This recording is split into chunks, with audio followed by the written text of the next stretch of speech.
I think when you look at the way we teach, the educational philosophy and the processes that our teachers utilize to educate children, the facility that we were in did not lend itself at all to that kind of learning. There was always this problem with the old Maple School.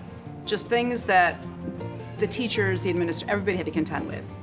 There were a number of issues with the old Maple, from heating and cooling to no light in classrooms to space issues, along with flooding in the building. We would have spent a ton of money, millions and millions of dollars, renovating a space that would have still been the same space. So that's why we looked at going out for a referendum. Let's take a step back and ask the community to see if that's what they want us to do with Maple School. All of these buildings are community assets. For us to pause and take a look at what our options were, I think was a very wise move by our Board of Education, wise move by our administrative team to step back and ask that question. And that's where it began. So when we first started, we knew we needed to have the entire community behind us. We knew we had one chance to do it. From the beginning, this was a very community intense, collaborative process. So the Citizen Task Force was designed to analyze the problem and make a recommendation to the Board of Education on which direction we should go. Put our money into the old Maple School or shift and build a brand new facility that would serve our students for generations to come. It really touched every part of the school community, and it took everybody's involvement really to understand what we needed with this new school and to also affect the change necessary, and then that change was getting the referendum passed. By just engaging with the community and different community groups and doing all sorts of different venues to educate the community, we really had an opportunity to hear from a lot of different people, and really what we found is that the community was super excited about it, that the results were fantastic in the referendum that passed. It was an overwhelming majority of people supported the new school. The school came around in 18 months, which is almost unheard of. I think the Northbrook Glenview community sees the value of education and educating their children. I have always been proud to live in this community and amazed at the support this community gives education. We knew it was an exciting thing because you're starting with a truly blank canvas. Just about every decision that's been made, and there's thousands of them, have been verified and looked at through multiple eyes. I think our vision was to involve as many people as possible, from the community, our teaching staff, our student population. And I think when you involve the community in an effort to design, to envision a new learning facility, you end up with something very special. What we found was slightly lacking in the existing facility that we tried to incorporate here was that sense of creating curiosity. Our drivers were flexibility, collaboration, playfulness, natural light, and of course safety. And all those things went into the design of this new building.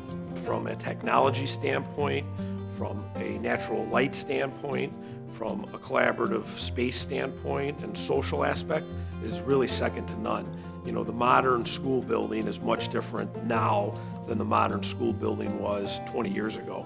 The old building across the way didn't really have room for a technology lab, so they retrofitted a room into that. Doesn't really work very well like the technology lab will work here. The science labs over there are the most modern part of the building, and they were built in 1975.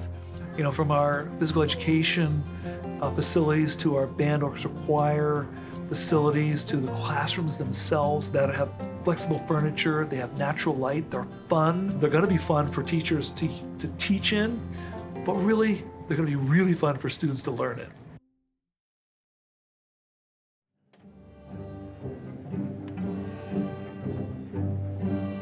The closing ceremony was designed to capture the parts of our culture that we want to bring with us and to celebrate a facility that has served this community very well. It was a celebration. It was a celebration of years of a special place for a lot of students and a lot of teachers. We were saying goodbye to something very, very special. There were some tears, but there was also a lot of laughter about the stories and about the history. As the last day of school rolls by, for teachers and for students alike, let's not be downcast by this Maple's destruction, but look forward to the new one across the street. Save a few memories, but there's no need to remember the values. They will continue to make the new Maple a special place for students to learn and grow. This truly is a community effort. This is our school. Thank you all, from present and past, for generating the culture that we enjoy and celebrate today. I think for a lot of people, including me, it was a little emotional too, just because my kids went to that school, and I know so many people that went to that school and have spent so much time there. Talking to students and reconnecting with alum and former teachers, we are lucky to be here, and we have a terrific foundation that has been built through time by caring, committed people who love our students and love this place. Connecting with the alumni through time helped me understand and really deepen my appreciation for the relationships, care, and love of all students that this place has been about. That whole foundation is coming with us to this new school. It's amazing to be sitting in here today and looking at the kids coming in the building, and just the look on their faces to be able to realize that this is where they're going to be being taught. It's amazing. We've seen this building go from conceptual drawing to foundation to what you see in front of you today. And it's been a ton of work. It's been a lot of time and energy and a lot of fingerprints on this place. This is actually a day I've dreamt of, to see our students in the space appreciating it. When kids want to come to school, they're going to learn. We need them to show up first. Once they show up, we can do a good job of educating them. So I think their excitement today was pretty special. I think ultimately our kids are our future, and I think people really need to realize that with all the chaos going on in the world today, it's really easy to lose sight of that. I think communities are built around wonderful schools. I think honestly, just to see the expressions on their faces and the light in their eyes when they walk through that door, and just the awe that you experience, not only the kids, but the parents that came with them, I think is really the most rewarding thing that you can experience. Seeing the end result gives me chills sitting here today. It is such a spectacular facility, one that's going to meet the needs of our students for many, many, many years to come. Thank you so much for being with us today. I thank our Maple staff and students and members of our community that supported this initiative from start to finish. I was never more proud to live in this community. Today is truly a historic day. 3, 2, 1, cut! Today, we stand in this amazing new Maple School. As you look around, you can't help but be blown away by our new home. I want to take this opportunity to thank everyone involved with making this a reality for the students in front of you. The administration, the teachers, the community for their support. Even though it's a new building, we are still the old Maple School. It's about who we are as Mustangs and the community that we built together.